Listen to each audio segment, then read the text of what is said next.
morning, students. Welcome to the class. Students, today I'm going to start a new chapter, and that is atoms and nuclei. This is chapter number 8.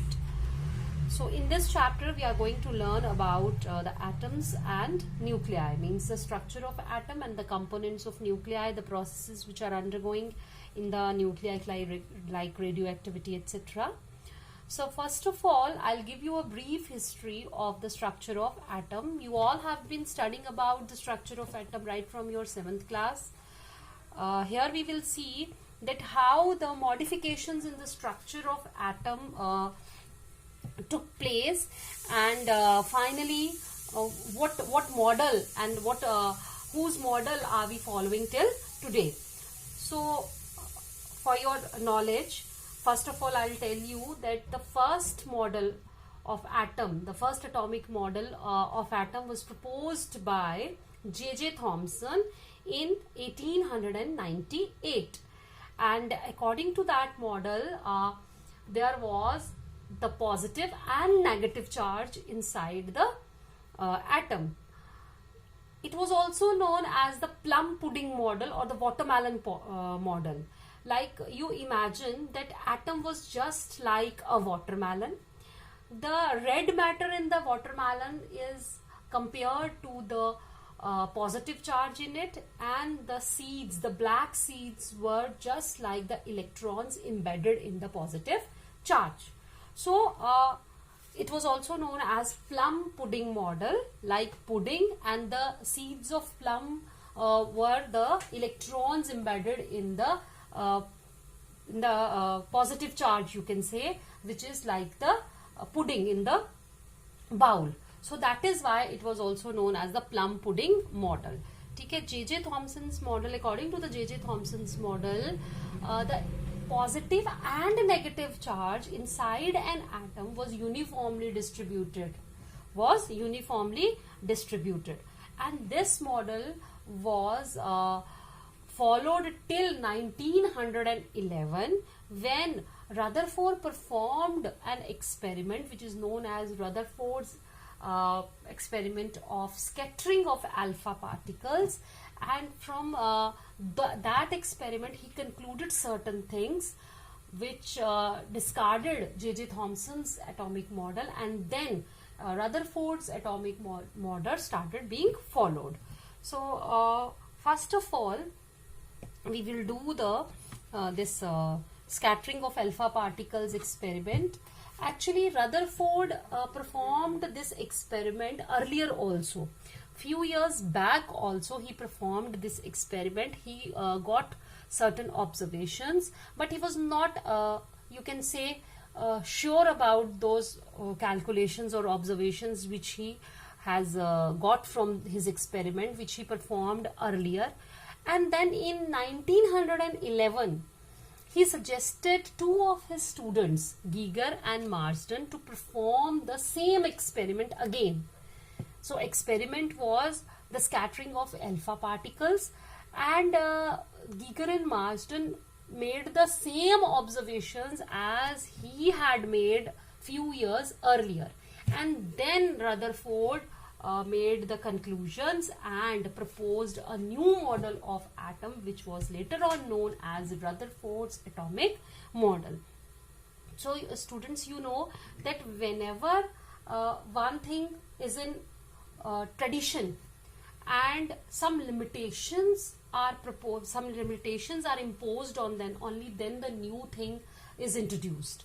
So J.J. Thomson's model had some limitations, and on those limitations Rutherford made some modifications, and he gave his new model of atom, which is known as Rutherford's atomic model. Today we will discuss the experiment, the experimental setup which Geiger and Marsden performed in 1911, and on the basis of those the observations that they made during that experiment, we will conclude that what were the postulates of the Rutherford's model, and what conclusions Rutherford made out of this experiment. So for this, first of all, we will discuss its experimental arrangement. Children, this was all regarding the history of this experiment, and now we are going to start the experimental arrangement. क्या हुआ था? Giger and Marsden, as I have already told you, they were the students of Rutherford, and only on the suggestion of Rutherford they performed this experiment. This experiment was performed with alpha particle.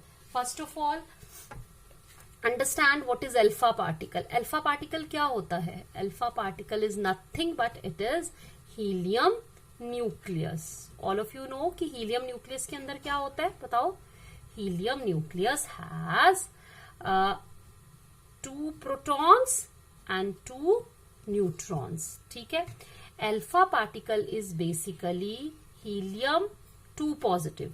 यानी कि helium के atom में से अगर आप 2 electrons remove कर दो तो जो पीछे बच जाता है that is nothing but an alpha particle. तो अल्फा पार्टिकल के पास क्या है? 2 प्रोटॉन्स हैं और 2 न्यूट्रॉन्स हैं. प्रोटॉन और न्यूट्रॉन का मास अप्रोक्सीमेटली इक्वल होता है, इसीलिए mass of alpha particle is approximately 4 AMU and charge on alpha particle is 2 positive. ठीक है. क्यों? क्योंकि इसके अंदर 2 प्रोटॉन है और 2 न्यूट्रॉन है. प्रोटॉन जो है वो पॉजिटिव चार्ज कैरी करते हैं, neutron they are neutral, so they have +2e charge on them. This was all regarding alpha particle. अब क्या किया था गीगर एंड मार्स्टन ने? They took source of alpha particle. ठीक है. हमने यहां पर एक लेड कैविटी ली है, इसके अंदर हमने सोर्स रखा है अल्फा पार्टिकल का, दैट इज बिस्मथ. बिस्मथ लिया है. बिस्मथ ये क्या है? It is a source of alpha particle. ठीक है. अब यहां से क्या होंगे? अल्फा पार्टिकल्स एमिट आउट होना शुरू हो जाएंगे इन ऑल द डायरेक्शंस. सभी डायरेक्शंस में alpha particle will start moving. ठीक है. But we have to collimate it into a straight beam of alpha particles. उसके लिए हम क्या करेंगे? यहां पर हम लेड की ब्रिक्स लगाएंगे. क्या लगाएंगे? लेड की ब्रिक्स लगाएंगे. Why we are using lead bricks here? Because lead has a property that it can absorb the alpha particles. तो जो अल्फा पार्टिकल्स यहां पर दूसरी डायरेक्शंस में डिफ्रैक्ट हो रहे हैं, स्कैटर हो रहे हैं, ये आ गई हमारी lead bricks. They will absorb, these lead bricks will absorb those extra alpha particles and यहां से आपकी एक स्ट्रेट अल्फा पार्टिकल्स की बीम जो है वो जाएगी. ठीक है. अब यहां पर हमने एक गोल्ड फॉइल लगा के रखी है. क्या लगा के रखी है? Thin gold foil. It is thin gold foil. Gold foil क्यों यूज की है? बिकॉज एक तो गोल्ड फॉइल हैवी मेटल है, दूसरा मे बी उन्होंने ये एक्सपेरिमेंट बाकी सारे एलिमेंट्स के साथ भी, हैवी एलिमेंट्स के साथ भी किया हो अदर देन गोल्ड, बट जो रिजल्ट्स उनको गोल्ड के साथ मिले होंगे मे बी वो बाकियों से बेटर होंगे. क्योंकि एक्सपेरिमेंट कभी भी 1 गो में सक्सेसफुल नहीं होता और वो हिस्ट्री नहीं बनता. एक्सपेरिमेंट जो है वो बहुत बार किए जाते हैं, बहुत सालों की मेहनत होती है, जिसके बाद में जो फाइनल रिजल्ट्स हमें मिलते हैं वो in the form of laws या एक्सपेरिमेंट्स बनकर हमारे सामने आते हैं. तो ये हमारी गोल्ड फॉइल बहुत थिक है. इसकी थिकनेस 10⁻⁻6 से लेकर 10⁻8 मीटर तक हो सकती है. ठीक है. एक सिंगल लेयर ऑफ एटम्स उनको चाहिए थी, that is why they took a thin, very thin gold foil. Foil देखिए ना आपने, जैसे एल्यूमिनियम फॉइल होती है उसी तरीके से उन्होंने गोल्ड फॉइल बहुत पतली ऑफ सच डायमेंशंस उन्होंने ली, ताकि उसमें हमारे पास सिर्फ एक सिंगल लेयर ऑफ एटम्स आ सके, आगे एटम्स हो, पीछे वाली कोई और लेयर ना हो जिसमें कि एटम्स हो. अब हम क्या करेंगे? यहां पर एक स्क्रीन लगा देंगे. This kind of, this is a circular screen, और इस स्क्रीन को हमने कोट किया है जिंक सल्फाइड के साथ. Why zinc sulphide? Because zinc sulphide is a photo sensitive material. ठीक है. फोटो सेंसिटिव मटीरियल मीन्स कि अब आप देखो, आपके जो आपके जो यहाँ से अल्फा पार्टिकल्स होंगे वो यहाँ से स्ट्राइक होकर किसी भी पॉइंट के ऊपर जा सकते हैं, यहाँ जा सकते हैं, यहाँ आ सकते हैं, किसी भी पॉइंट के ऊपर वो आ सकते हैं। जहां पर वो स्ट्राइक करेंगे, जहां पर क्या करेंगे, स्ट्राइक करेंगे, वहां पर एक tiny flash of light produce होगी, because it is a photosensitive material. जब अल्फा पार्टिकल्स इसको स्ट्राइक करेंगे, एक टाइनी फ्लैश ऑफ लाइट, वहां पर हमें एक डॉट जो है वो नजर आएगा, लेकिन वो नेक्ड इतना भी ब्राइट नहीं होगा कि हमें नेक्ड आइज से नजर आ जाए, वो हमें ऐसे ही नजर आ जाए। वहां पर हमें क्या लगाना पड़ेगा, एक डिटेक्टर लगाना पड़ेगा, और यू कैन से एक माइक्रोस्कोप वहां पे प्लेस करना पड़ेगा, ठीक है। And that microscope is movable on this circular screen. तो आप जगह जगह पर इसको रख के, suppose this is the angle between the direction of the alpha particles, ये जो जा रही है, and this is the scattered alpha particles जो डिफरेंट डायरेक्शंस में स्कैटर हो रहे हैं। तो आपको ये जो ये माइक्रोस्कोप है, ये this is movable. Movable means जहां पर आपको वो पॉइंट चाहिए, वहां पर जहां पर वो फ्लैश ऑफ लाइट प्रोड्यूस होगी, आप इसको मूव करके वहां रखेंगे और वहां से ये प्रोड्यूस, आप इसको घुमाएंगे बेसिकली, और जहां पर आपको फ्लैश ऑफ लाइट नजर आएगी मीन्स कि अल्फा पार्टिकल स्कैटर होके उसी पॉइंट पे आए हैं, और वो एंगल हम नोट डाउन कर लेंगे, ठीक है। This is all the experimental setup. I hope ये आपको क्लियर हुआ होगा। यहाँ पर हमने एक बिस्मथ लिया है। Why bismuth? Because bismuth is a radio active substance, it is a source of alpha particles. यहाँ जब आप बिस्मथ में से अल्फा पार्टिकल्स निकलेंगे तो क्या होगा कि यहाँ से अल्फा पार्टिकल्स हर डायरेक्शन में स्कैटर होंगे, ठीक है। But we have to collimate, we have to restrict it to only a straight beam of alpha particles, जिसके लिए हमने लेड ब्लॉक्स ऊपर और नीचे लगा रखी हैं। ये लेड ब्लॉक्स क्या करेंगी, they will absorb the excess alpha particles, and only a well collimated beam of alpha particles will go and strike the thin gold foil which is placed somewhere here. This thin gold foil has a thickness of 10 to the power minus 6 to the 10 raised to the power minus 8 meter. It is taken very thin layer, ठीक है। यहाँ से strike करके alpha particles they will go in any direction. Here we have placed a circular zinc sulfide coated screen, ठीक है। अब alpha particles इस screen के ऊपर कहीं पर भी जा सकते हैं, and we have placed a movable rotating microscope behind this screen, जो यहाँ से क्या करेगा, जहां हम उसको घुमाएंगे, and because this we have taken a photosensitive material, जब अल्फा पार्टिकल इस स्क्रीन के ऊपर कहीं पर भी स्ट्राइक करेगा, it will produce a tiny flash of light, जिस फ्लैश ऑफ लाइट को हम ऑब्जर्व कर सकते हैं with the help of this detector, ठीक है। अब on the basis of this experiment, they performed this experiment and they made certain observations. क्या observations थी? वो observations उन्होंने करी और उसके बेसिस पे एक ग्राफ उन्होंने प्लॉट किया, ठीक है। वो ग्राफ क्या है, ठीक है, ये आ गया ग्राफ, ये आ गया नंबर ऑफ स्कैटर्ड पार्टिकल्स, ठीक है, और यहां पर आगे हमारे एंगल, ये क्या आ गया हमारा एंगल, ठीक है। अब देखो यहां पर उन्होंने लिया 10 to the power 1, 2, 3, 4, 5, 6 and 7, और यहां पर ले लिया सपोज 20, 40, 60, 80, 100, 120, 140, 160 and 180 डिग्री। जब ये ग्राफ प्लॉट किया, the shape of this graph was like this, ठीक है।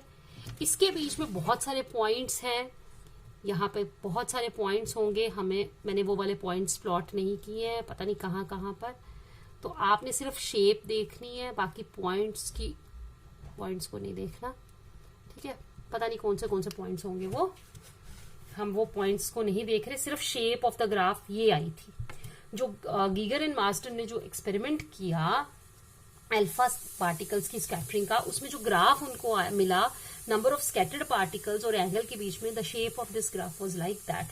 नाउ अभी आपको ये ग्राफ समझ नहीं आएगा. सबसे पहले मैं आपको इसके जो थ्योरेटिकल उन्होंने जो एक्सपेरिमेंट से जो उन्होंने निकाले थे, ऑब्जर्वेशंस निकाली थी, जो देखा था कितने पार्टिकल्स किस एंगल के ऊपर स्कैटर होते हैं, वो इसी ग्राफ से उन्होंने कंक्लूड किया. ठीक है, तो देखो पहले मैं आपको वो बताती हूँ कि most of the alpha particles, यानी कि 99.86% ऑफ द अल्फा पार्टिकल्स जो थे वो अनडिविएटेड गुजर जाते थे. तो आप देखोगे कि most of the alpha particles, ज्यादा सारे अल्फा पार्टिकल्स जो हैं, ये नंबर ऑफ अल्फा पार्टिकल्स, इनकी डिविएशन जो है वो बहुत कम, या मैंने यहाँ पर तो वो नहीं दिखाई कि जिनके 0 डिग्री है, 0 डिग्री में मोस्ट ऑफ द पार्टिकल्स जो थे वो क्या हो जाते थे, अनडिविएटेड. उनके लिए डिविएशन किसके बराबर होती थी, 0 डिग्री के. ठीक है, इसका क्या मतलब है वो मैं बाद में बताती हूँ. अब 99.86% तो ऐसे चले गए. 0.14% पार्टिकल्स ऐसे थे, अल्फा पार्टिकल्स, जो मोर देन 1 डिग्री से डिविएट होते थे. ठीक है, मोर देन 1 डिग्री से वो डिविएट होते थे. 1 in 8,000, कितने, 1 in 8,000 कि 8,000 में एक अल्फा पार्टिकल ऐसा होता था जो मोर देन 90 डिग्री यानी कि ऑब्ट्यूज एंगल से वो वापस जाता था.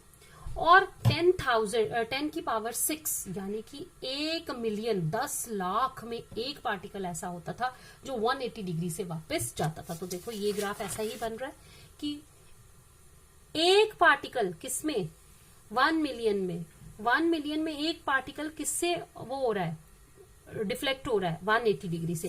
मोस्ट ऑफ द पार्टिकल्स जो है वो अनडिविएटेड जा रहे हैं. यहां से देखो मोस्ट ऑफ द पार्टिकल्स जो हैं वो कैसे जा रहे हैं, इस ग्राफ को देखिए.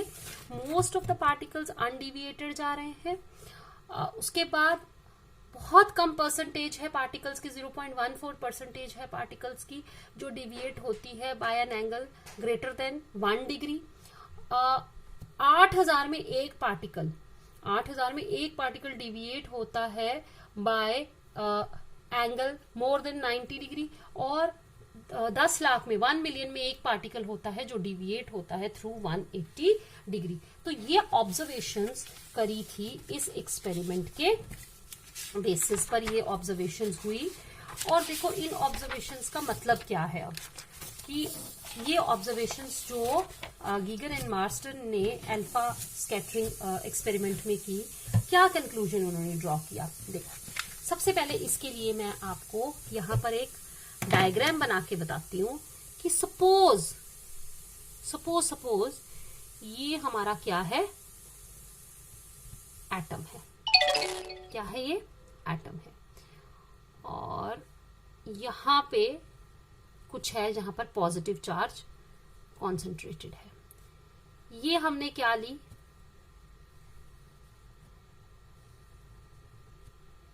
ये मैं रेज ले रही हूं, बीम्स ले रही हूं अल्फा पार्टिकल्स की. ठीक है, ये देखो, ये मैंने बीम यहां से ली अल्फा पार्टिकल्स. ठीक, ये आ गई मेरी 1 और ये आ गई मेरी 1 डैश. इसको ये 2 और ये 2 डैश, इसको मैं 3 भी करूंगी. This is my 3 and this is 3 dash. और एक करेंगे हम 4, दिस इज 4. अब देखो, अब आपको पता है डिविएशन किसकी वजह से होती है, deviation is because of the electrostatic force of repulsion between the alpha particles and something जो यहां पर पड़ा है. अगर डिविएट हो रही है कोई चीज, कैसे कंक्लूड किया था रदरफोर्ड ने कि yes there is a positive charge inside the atom, और वो पॉजिटिव चार्ज जो है वो सेंटर में कहीं लोकेटेड है और बड़ा डेंस है, बड़ा कॉन्सेंट्रेटेड है. इन्हीं 4 ऑब्जर्वेशंस के ऊपर जो उसने यहाँ पर उसने ऑब्जर्व की. सबसे पहले उसने देखा कि ये वाला जो रेज है 1 और 1 डैश, ठीक है, जब ये गुजरते हैं तो इनकी डिफ्लेक्शन कोई बहुत ज्यादा नहीं होती, ठीक है, ये ऐसे चले जाते हैं। अब बच्चों डिफ्लेक्शन हो रही है तो किसकी वजह से हो रही है? अगर ये रास्ता अपना भटक रहे हैं, डिफ्लेक्ट हो रहे हैं, तो किसकी वजह से हो रही है? देयर मस्ट बी समथिंग जो इसको क्या कर रहा है, रिपेल कर रहा है। अगर तो कोई चीज यहाँ पर, क्योंकि अल्फा पार्टिकल्स का चार्ज मैंने आपको पहले ही बताया कि अल्फा पार्टिकल्स का चार्ज क्या है, पॉजिटिव है। अगर अल्फा पार्टिकल का चार्ज पॉजिटिव है तो अगर सेंटर में पड़ी हुई चीज या कोई ऐसी चीज जो इसके पाथ को डिफ्लेक्ट कर रही है वो नेगेटिव होती तो वो इसको अपने पास खींचती, अपने से दूर ना भगाती। अगर वो अपने से दूर भगा रही है, यानी कि अगर वो इसको रिपेल कर रही है, इसका मतलब उसका चार्ज भी क्या है, पॉजिटिव। तो there is something which is यहाँ पर क्या है, इनसाइड द न्यूक्लियस, जिसका चार्ज पॉजिटिव है, जो अल्फा पार्टिकल्स को डिफ्लेक्ट कर रही है, अल्फा पार्टिकल्स के पाथ को चेंज कर रही है। और पाथ कैसे चेंज हो रहा है, दूर जा रहा है। बहुत सारे पार्टिकल्स ऐसे हैं जो कि अनडिविएटेड अंदर से गुजर जाते हैं, यानी कि उसमें ऑलमोस्ट नो डिफ्लेक्शन आती है। इसका मतलब क्या हुआ कि जो भी पॉजिटिव चार्ज इसको डिफ्लेक्ट कर रहा है वो इन पार्टिकल्स को, जो कि ये इस चीज से, सेंटर से बहुत दूर हैं, उनके ऊपर उसका असर कम है। इसका मतलब ये हुआ कि जितना भी पॉजिटिव चार्ज इसमें कॉन्सेंट्रेटेड है वो कहाँ है, वो थोड़ा सेंटर में है, ठीक है। इसीलिए उसकी रिपल्शन उन अल्फा पार्टिकल्स पर जो कि दूर से चली जाती हैं वो क्या है, कम है। इसका मतलब है कि ये वाला जो पोर्शन है, ये वाला जो पोर्शन यानी सेंटर को छोड़ के ऊपर और नीचे वाला पोर्शन ये खाली है, यहाँ पर कोई भी पॉजिटिव चार्ज नहीं है। अगर पॉजिटिव चार्ज पूरा इवनली डिस्ट्रीब्यूटेड होता, as told by J Thomson ने बोला था कि यस, कि आपका जो पॉजिटिव एंड नेगेटिव चार्ज है they are evenly distributed inside the atom. यहाँ पर रदरफोर्ड साहब ने उनको पूछा कि बताइए अगर वो यूनिफॉर्मली डिस्ट्रीब्यूटेड है तो फिर डिफरेंट डिफ्रैक्शंस, डिफरेंट डिविएशंस क्यों आती हैं?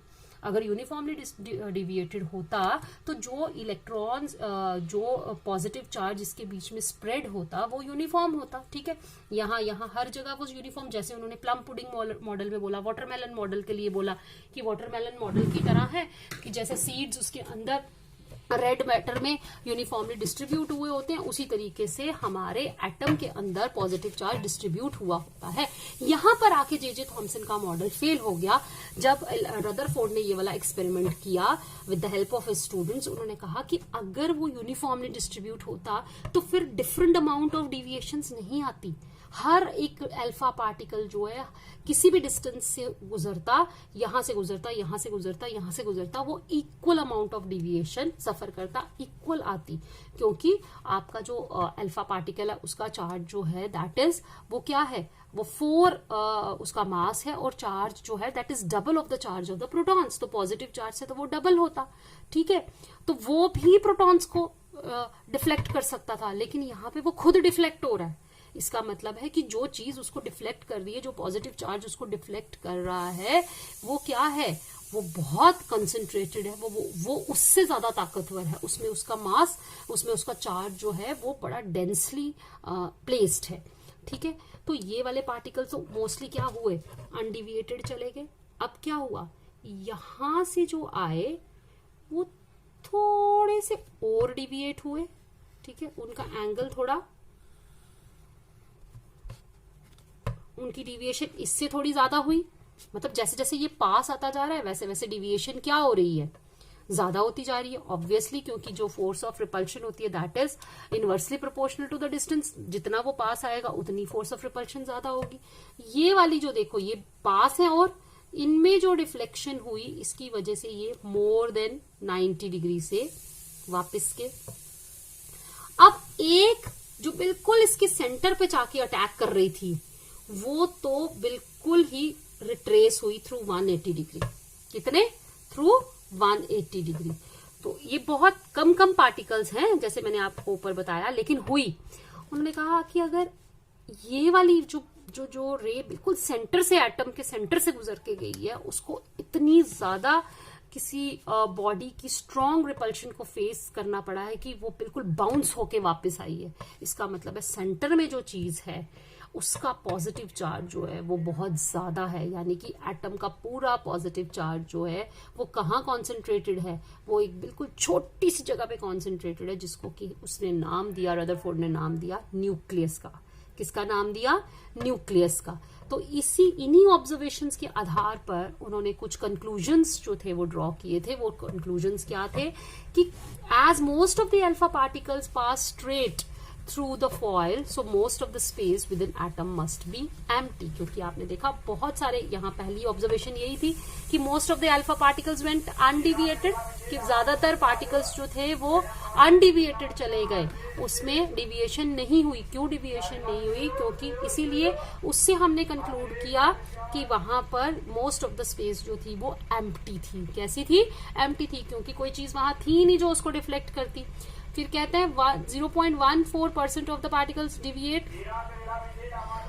Deflection of these particles more than 1 degree indicates there is some positive charge inside the atom in a very small space। क्योंकि डिविएशन हो रही है, कुछ पार्टिकल्स के 0.14% ऑफ पार्टिकल्स जो है उनकी डिविएशन हो रही है मोर देन 1 डिग्री। इसका मतलब है कि कोई डिविएटिंग पार्टिकल वहां पर है, कोई ऐसी बॉडी है जो उन अल्फा पार्टिकल्स के ऊपर फोर्स लगा रही है जिसकी वजह से वो डिविएट हो रहे हैं, और वो जो चीज है वो कहीं सेंटर में पड़ी हुई है, इसलिए जो दूर वाले पार्टिकल्स होते हैं उनके ऊपर डिविएशन का असर, जो फोर्स का असर है वो कम होता है और डिविएशन भी कम होती है।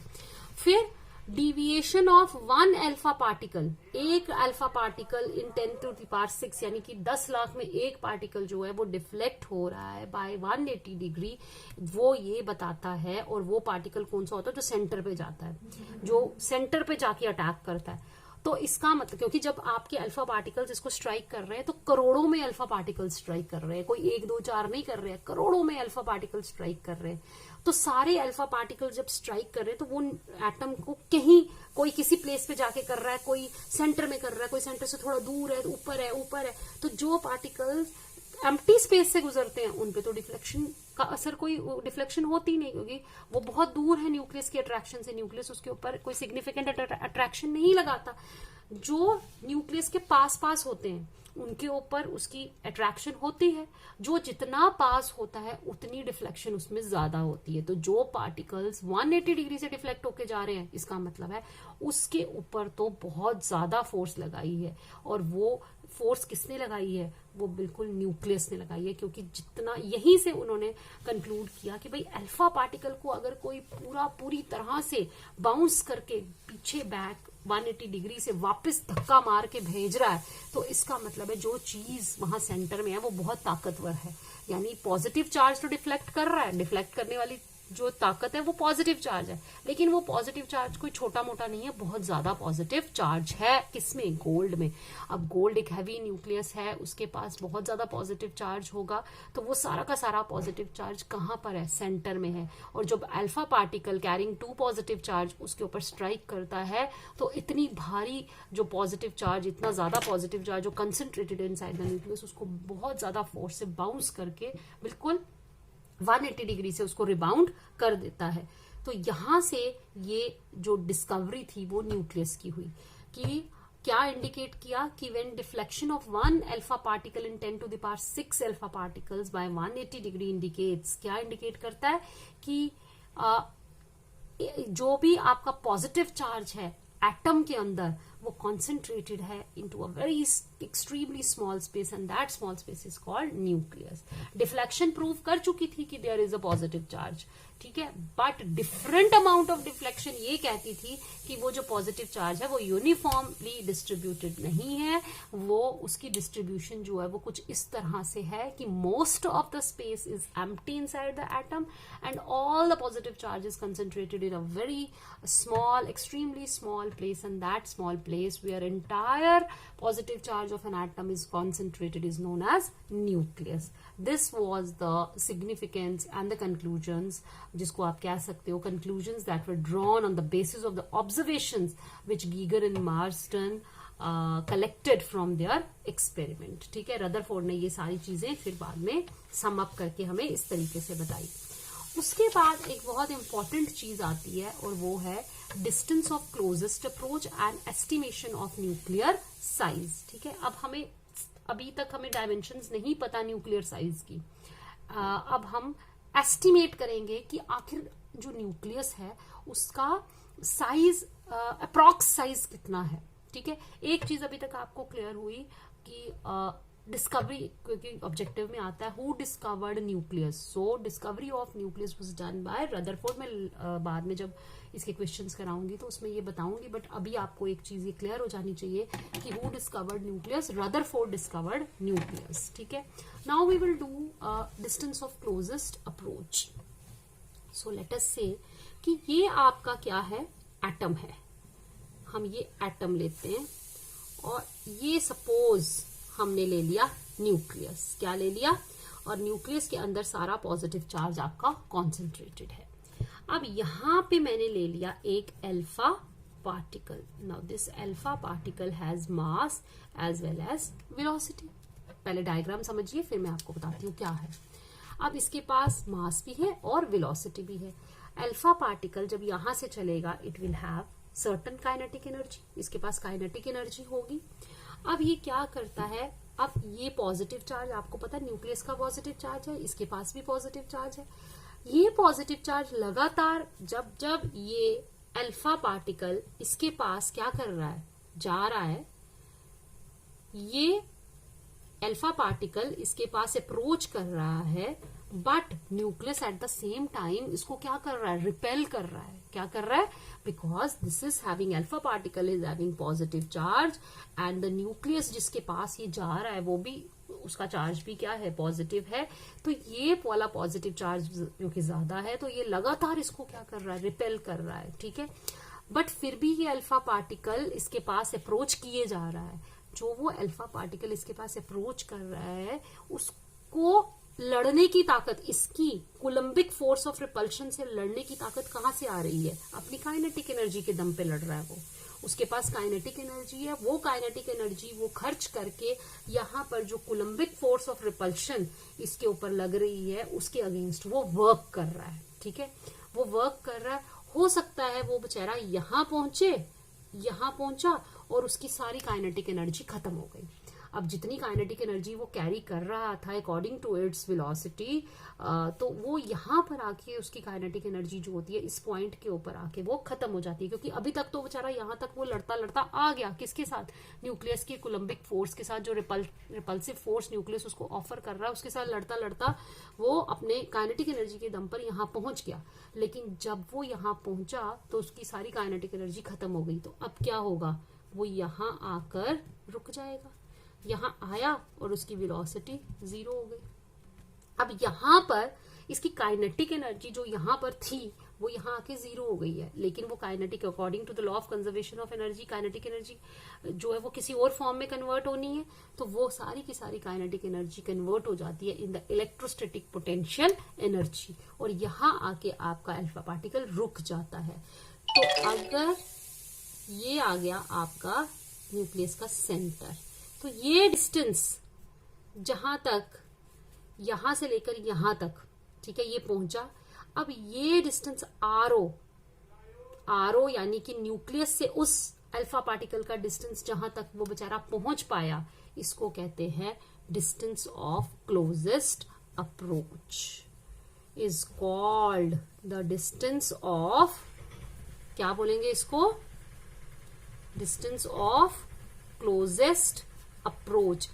अब क्योंकि इसकी काइनेटिक एनर्जी खत्म हो गई है, इसके पास कोई ताकत ही नहीं है जिससे कि वो इसकी रिपल्सिव फोर्स को क्या कर सके, काउंटर कर सके, इसलिए यहाँ आके ये रुक जाएगा। तो इस पार्टिकल या इस डिस्टेंस को जहां पर आके वो रुक गया है, that is the distance of closest approach, यानी कि वो यहीं तक आ सकता है, यही उसकी क्लोजेस्ट अप्रोच का पॉइंट है। And the distance between the nucleus and the point where its velocity becomes 0 is known as the distance of closest approach, ठीक है। अब हम क्या करेंगे, हम लिखेंगे let us consider an alpha particle of mass m and velocity v. It has kinetic energy किसके बराबर है, equal to 1/2 mv square. When alpha particle